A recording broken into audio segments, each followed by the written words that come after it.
ইলিশ আমাদের জাতীয় মাছ, কিন্তু এখন মধ্যবিত্ত নিম্নবিত্ত মানুষের জন্য এটা কিন্তু হাতের নাগালের বাইরে। সচরাচর মানুষ আগে কিন্তু অনেক মাছ খেয়েছে। আমরা যখন ছোট ছিলাম তখন কিন্তু ইলিশ মাছ দিয়ে অনেক পদের আইটেম খাওয়া হয়েছে, আর মাছগুলো কিন্তু ছিল অসাধারণ।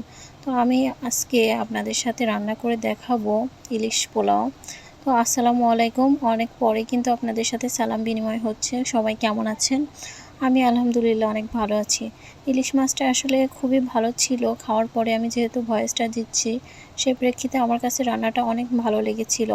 এখানে আমি মশলাটা কষিয়ে নিচ্ছি। মশলাটার ঘ্রাণ এত সুন্দর ছিল, মনে হচ্ছে রোস্ট রান্না করছে। কিন্তু ইলিশ মাছ দেওয়ার পরে স্বাদটা চেঞ্জ হয়ে গেল। তবে আমার মনে হয় এভাবে রান্না করলে যে কেউ কিন্তু অনেক ইজিলি রান্নাটা কমপ্লিট করতে পারবে। আর আমি কিন্তু খুব কম অল্প পরিমাণে মশলা ইউজ করেছি, একদমই সামান্য আপনাদের সাথে শেয়ার করছি। অবশ্য মশলার কোয়ান্টিটি আমি আপনাদের সাথে শেয়ার করতে পারি নাই। আর সবচেয়ে বড় কথা, মাছ কিন্তু উঠিয়ে রাখবেন, না হলে একসাথে দিয়ে রান্না করলে কিন্তু মাছের কাঁটা আর খুঁজে পাবেন না। আর মাছের টেস্ট নিতে গেলে আপনাকে আলাদা করেই মাছ দিতে হবে। আমি এই পর্যায়ে কিন্তু পোলাওর চালটা ভেজে নিচ্ছি। গল্প করতে করতে কিন্তু রান্নাটা প্রায় হয়েই যাচ্ছে। আপনারা ভিডিও দেখতে দেখতে বুঝতেই পারবেন যে আসলে আমি কিভাবে রান্নাটা করেছি। সব কিছু কিন্তু এভাবেই রান্না করলে মজা হয়। আর আমি যেহেতু এটা ফার্স্ট টাইম রান্না করছি, আমাকে কখনো রান্না করার সুযোগ হয় নাই। ইলিশ মাছ আনলেন শুধু সচরাচর ঝোল বা একটা সবজি দিয়ে রান্না করে ফেলি, কিন্তু এবার ভাবছি স্পেশালি এভাবে রান্না করি, ছেলেও খেতে চেয়েছে, সে প্রেক্ষিতে করে ফেলেছি।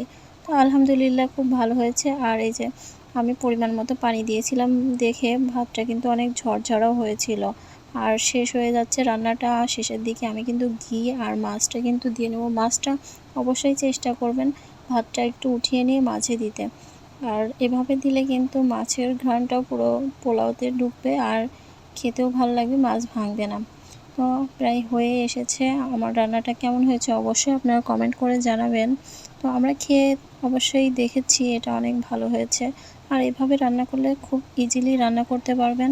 আর আপনারা যদি রান্না করেন অবশ্যই আমাকে কিন্তু কমেন্টে জানাবেন যে আপনাদের রান্নাটা কেমন হয়েছে। আর সবচেয়ে বড় কথা, ঘি কিন্তু আগে দিবেন না, নামানোর আগ দিয়ে ঘি দিবেন, দিয়ে একটু দমে বসিয়ে দিবেন। 5 থেকে 10 মিনিট দমে বসালে রান্নাটা কমপ্লিট হবে। হ্যাঁ, ভালো কথা, আমি কিন্তু পরিবেশন করে আপনাদের সাথে শেয়ার করছি। পরিবেশন করার পরে সবচেয়ে বড় জিনিস, সেটা তো আপনাদের দেখাতেই হবে, রিভিউ দেওয়া। রিভিউ না দিলে কিন্তু খাবারের যে ভালো মন্দ গুণ বিচার এটা কিন্তু করা সম্ভব না। তো আমি নিজের রান্না নিজেই খেয়ে দেখছি, আসলে অনেক মজা হয়েছিল। আর ঘির ফ্লেভার, ইলিশের ফ্লেভার একাকার হয়।